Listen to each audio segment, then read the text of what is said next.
మాకు దేవుడు ఏదైనా మేలు చేస్తే అప్పుడు చేస్తాం. అంటే ఉపకారం చేస్తే ఉపకారం చేస్తామా? దేవుడు ఏం చేశాడనండి, ఏం చెయ్యాలండి?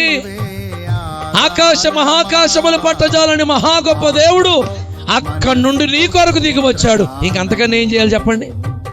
దేవా, ఈ సంవత్సరం ఆ భయంకరమైన తెగుల నుంచి నన్ను ఎందుకు విడిపించావు, ఆ శోధన నుంచి నన్ను ఎందుకు విడిపించావు అని చెబితే ఆయన ఇస్తున్న సమాధానం ఏంటంటే, ఈ సంవత్సరం నేను విడిపించడానికి గల కారణం ఇంకొక తిని ఇంకొక లావ్ అయిపోతామని కాదు.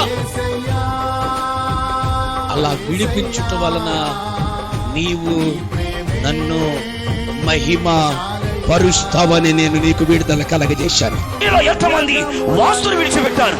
మీలో ఎంతమంది తెలుగు క్యాలెండర్ చూడటం మానేశారు?